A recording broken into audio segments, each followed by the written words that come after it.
नमो Narayan friends. जैसा कि आप सभी जानते हैं कि जो हमारे भारतवर्ष में हरियाली तीज महोत्सव मनाया जाता है, यानी हरियाली तीज जो हमारी महिलाएं माता बहनें उपवास रखती हैं, जो हमारा श्रावण खत्म होने के बाद आता है। इस हरियाली तीज में जो उपवास होते हैं वो महादेव माता पार्वती के लिए किए जाते हैं। जो हरियाली तीज का उपवास हम कर रहे हैं, ये हमारे जो पारिवारिक जीवन है उसके लिए बहुत ही महत्व रखता है। जब महादेव की प्राप्ति के लिए माता पार्वती ने उपासना की थी और उपवास किए थे, ये उपवास उनमें से एक माना जाता है जो महादेव को प्राप्त करना चाहते हैं। जैसे इस उपवास में जब माता पार्वती ने उपवास के दौरान प्रार्थना की कि भगवान शिव ही उनको वर रूप में प्राप्त हो सकें, तब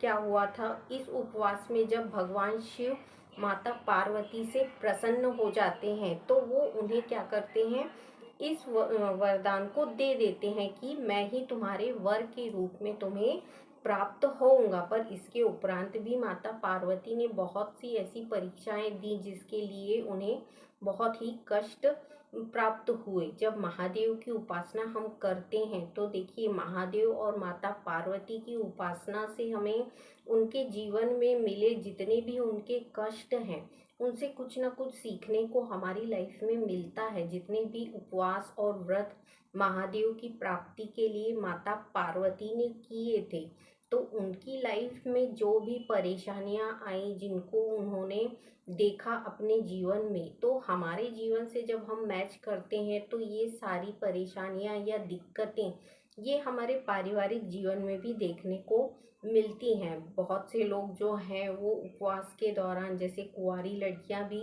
उपवास करती हैं। इस व्रत को हम कुंवारेपन से भी कर सकते हैं, यानी जो कुंवारी कन्याएं होती हैं जिन्हें मनचाहा वर प्राप्त करने की इच्छा होती है, वो कन्याएं भी इस उपवास को रखती हैं। महादेव और माता पार्वती दोनों की हम इस व्रत में पूजा अर्चना और उपासना करते हैं, कथा पढ़ते हैं।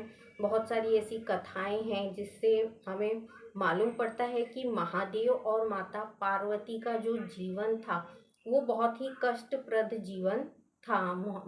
माता पार्वती ने इतने सारे जन्मों के उपरांत शिव जी को जो है प्राप्त किया था। जब हम इन कथाओं को पढ़ते हैं या सुनते हैं तो हमें अपने जीवन में भी बहुत सारी ऐसी शिक्षाएं मिलती हैं जिनके द्वारा हम अपने जीवन को एक ऐसा बनाते हैं कि नहीं, जब भगवान हम अपने जीवन में अपने कष्टों को देखते हुए, अपने कष्टों को झेलते हुए अपने जीवन को सफल बनाने के प्रयास करते हैं, तो मानव जाति को भी इन्हीं प्रयासों में लगे रहना चाहिए। तो जो हमारा हरियाली तीज का जो व्रत है वो बहुत ही खास होता है, खास तौर से जो हमारी शादीशुदा महिलाएं हैं उनके लिए। जो हमारे साल में एक व्रत ये ऐसा है जो हम अपने पति के लिए कर रहे हैं, उनके लिए पूजा अर्चना उपासना करते हैं। इसके नियम भी बहुत कठिन होते हैं। इनके द्वारा हम अपने पारिवारिक जीवन में, यानी अपने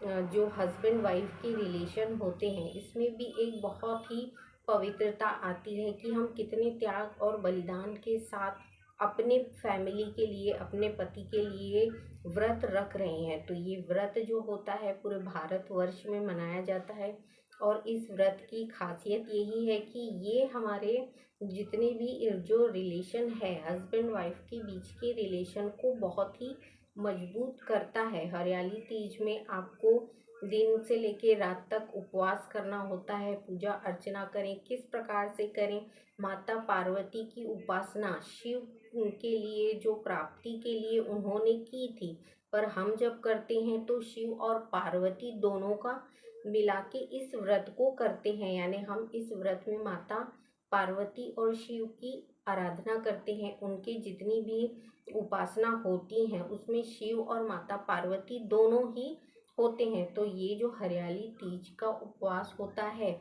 इसमें हम क्या करते हैं, महादेव जो शिव हैं उनके 108 नाम का जप करते हैं। जब आपका उपवास रहता है तो आप महादेव और माता पार्वती की स्तुति कर सकते हैं। शिव जी के जितने नाम है उनकी माला का जाप कर सकते हैं। आप 108 जो बेलपत्र हैं उनको चढ़ा सकते हैं और सफ़ेद पुष्प से आप माता पार्वती और महादेव की उपासना कर सकते हैं। देखिए इसमें जो व्यवधान होता है पूजा में, इसमें आप माता पार्वती के लिए जितने श्रृंगार चढ़ा सकते हैं वो भी आप माता पार्वती को अर्पण कर सकते हैं। जैसे हम जितनी भी सुहागनों की वस्तुएं होती हैं वो माता पार्वती के लिए आप चढ़ा सकते हैं। उपवास है तो माता पार्वती और महादेव के लिए आप जितनी भी उपवास से रिलेटेड जो खाद्य पदार्थ होते हैं, जैसे फल फ्रूट से लेकर जो भी उपवास का आप बनाते हैं अपने घर पर, उसमें उसको रख सकते हैं, यानी पूजा स्थल में रख सकते हैं। हमेशा पूजा स्थल में भगवान शिव और माता पार्वती की उपासना जब आप कर रहे हैं तो उन्हें लाल चंदन का तिलक अवश्य लगाएं। महादेव को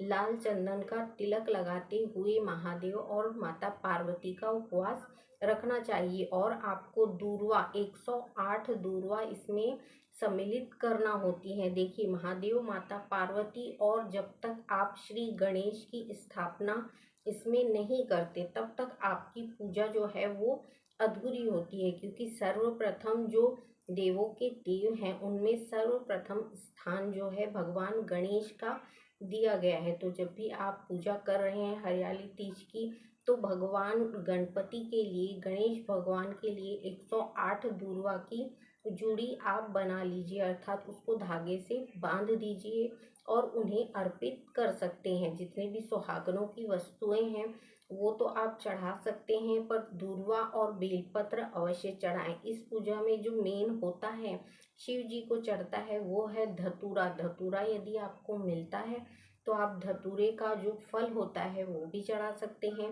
इसके उपरांत धतूरे के जो पुष्प होते हैं यदि वो आपको मिल सकते हैं तो आप उसको भी भगवान शिव को अर्पण कर सकते हैं। हरियाली तीज का आप पाठ कर सकते हैं, अपने घर में हवन कर सकते हैं। हवन में मैंने आपको बताया कि आप साधारण हवन जो होता है घी और शक्कर का, उसको आप अपने रोज के हवन में इस्तेमाल कर सकते हैं। ये घरेलू हवन होते हैं जिसे हम करते हैं तो हमारे घर में शुद्धता और पवित्रता बनी रहती है। तो हरियाली तीज का जो ये व्रत है और उपवास है, ये निरंकारी रहकर हम जो महिलाएं हैं वो अपने पति के लिए करती हैं। तो अब जो आप करने वाले हैं हरियाली तीज का उपवास, उसमें कोशिश यही करिए कि यदि आप सच्चे दिल से भगवान शिव को प्रार्थना करते हैं तो ये कहिए कि हम अपने परिवार में सुख समृद्धियों को कैसे प्राप्त कर सकते हैं, इसका समाधान महादेव आपको देते रहें। क्योंकि भगवान शिव जो हैं वो एक ऐसे आराध्य देव हैं जो आपके गृहस्थ जीवन में भी आपको मार्गदर्शन देते हुए चलते हैं। तो आपसे यही विनती है कि आपका हरियाली तीज का व्रत और उपवास शुभ और मंगलमय हो। नेक्स्ट वीडियो में मैं आपसे फिर मिलूंगी। मेरा चैनल यदि आपने सब्सक्राइब नहीं किया है तो आप कर सकते हैं। तब तक के लिए नमो नारायण।